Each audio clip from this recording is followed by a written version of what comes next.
Kada želimo ranije da beremo plodove povrća, biramo sadnju u zaštićenom prostoru, stakleniku ili plasteniku. Na ovaj način u kontroliranim uslovima uzgajamo biljke koje je lakše održavati. Manja je mogućnost zaraze oboljenjima ili mogućnost napada štetnika.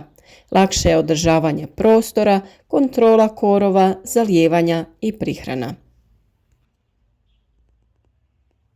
U današnjem videu, s obzirom da je vrijeme za te poslove, pokazati ćemo naš način sadnje paprike koji se na jednak način može primijeniti u plasteniku ili na otvorenom polju, ali u različito vrijeme.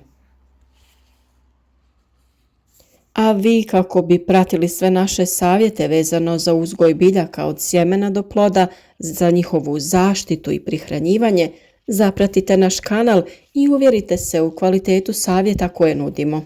Klikom na znak zvonca osigurajte sebi i redovne obavijesti o svakom novom videu, a napominjem da je praćenje kanala besplatno.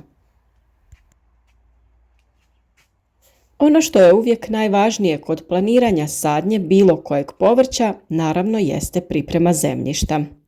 Ukoliko ste imali problema sa štetnicima, svakako potražite video o dezinfekciji plastenika, pa to obavite nekoliko dana prije početka radova. Prvo što smo mi morali uraditi jeste berba plodova zimskog uzgoja. Pobrali smo blitvu, špinat, rukolu i zelenu salatu koja je već bila skoro potrošena, te ostalo zeleno povrće, te izvadili mladi luk. Dio smo naravno spremili u zamrzivač kako bi imali dok ne dospije novo povrće u bašti, a dio smo naravno podijelili sa prijateljima. Nakon čišćenja svih ostataka, prvo smo po tlu rastresli stajnjak koji mora biti dozreo, to jest da je stajao određeni vremenski period.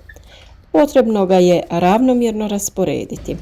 Ukoliko niste u mogućnosti da nabavite stajnjak, možete da koristite i peletirano gnojivo koje možete kupiti u agrocentrima.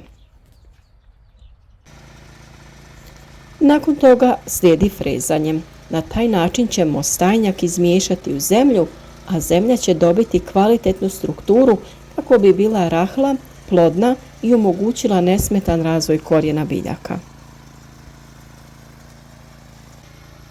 Potrebno je nakon toga oblikovati gredice. Naravno, nakon što smo razmjerili i isplanirali broj redova koje možemo smjestiti kako bi biljke imale dovoljno prostora da se pravilno razvijaju.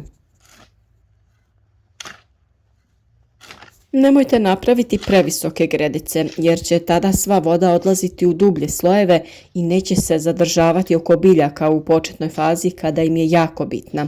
Napravite uzvišenje od nekih 10 do 15 cm kako bi napravili prolaze između redova.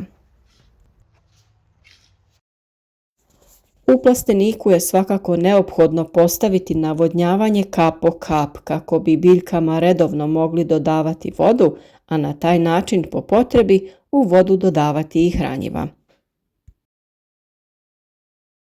O načinu postavljanja, to jest instaliranja navodnjavanja i svih potrebnih cijevi imate poseban video na našem kanalu, a postavljanje crijeva sa rupama je vrlo jednostavno. Nakon toga vrijeme je da se stave i najloni, to jest crne malč folije sa kojima ćemo prekriti tlo.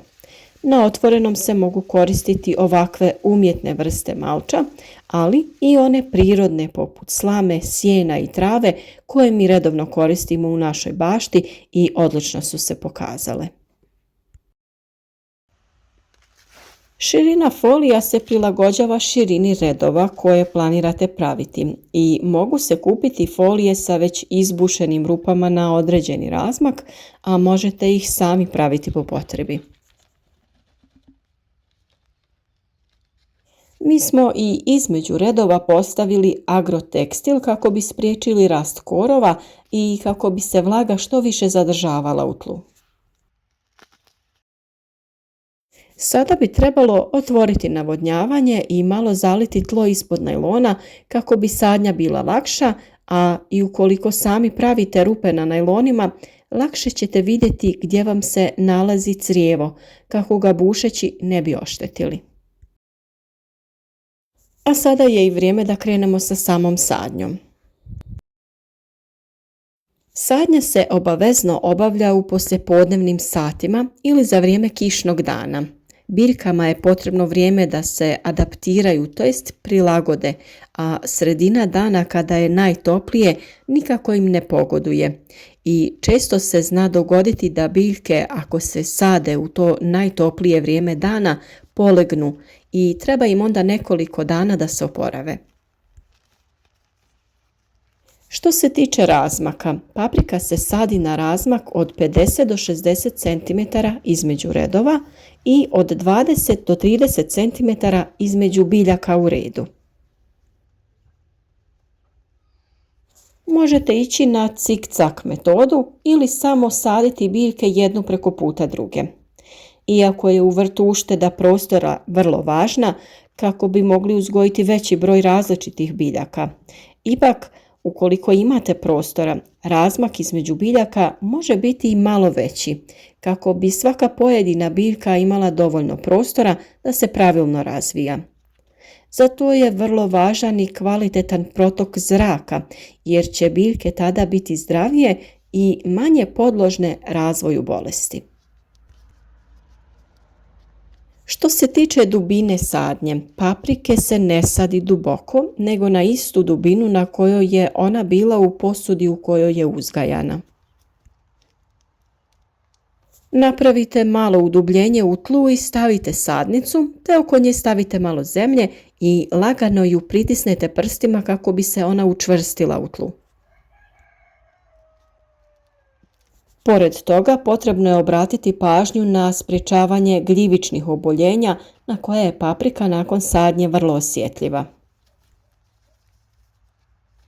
Gljivična oboljenja najčešće se pojavljuju prilikom pikiranja ili presađivanja, pa je potrebno nakon sadnje odraditi tretman fungicidom. Nakon presađivanja biljku je potrebno obilno zaliti, a pri prvom zalijevanju možemo koristiti sredstvo pod nazivom Previcure Energy. Previcure Energy osigurava preventivnu i sistemičnu zaštitu od bolesti polijeganja i rane plamenjače. Osim toga, pozitivno djeluje na rast korijena i ukorjenjavanje, a biljke lakše podnose stresne uslove presađivanja.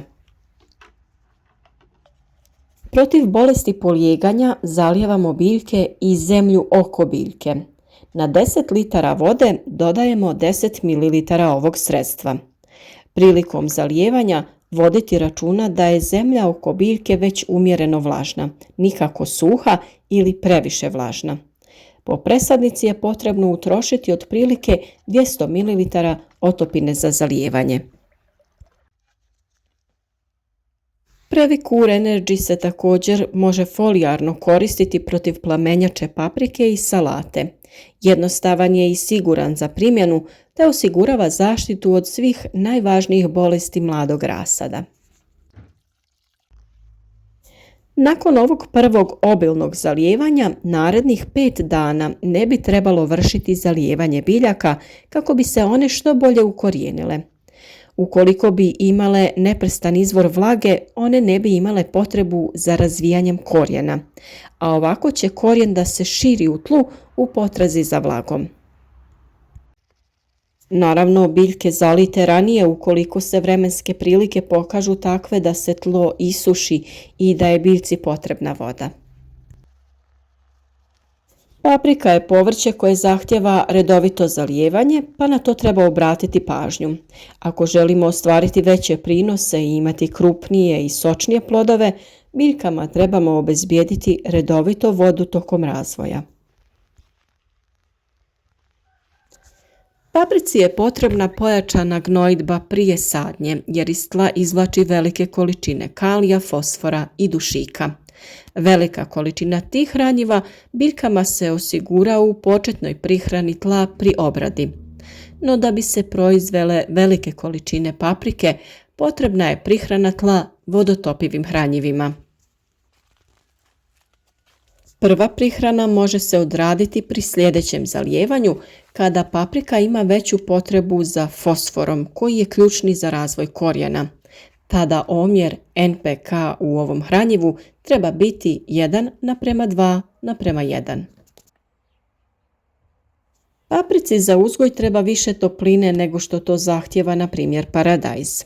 Na temperaturama ispod 15 stepeni neće se više razvijati, ali isto tako ne odgovaraju joj ni temperature iznad 36 stepeni. Održavanje nasada ovisi o načinu uzgoja paprike. Ako ste uzgoj paprike bazirali na foliji, nema kultiviranja nasada, no ako se radi o uzgoju bez folije, tada je potrebno 2 do 3 puta plitko kultivirati nasad odmah nakon navodnjavanja.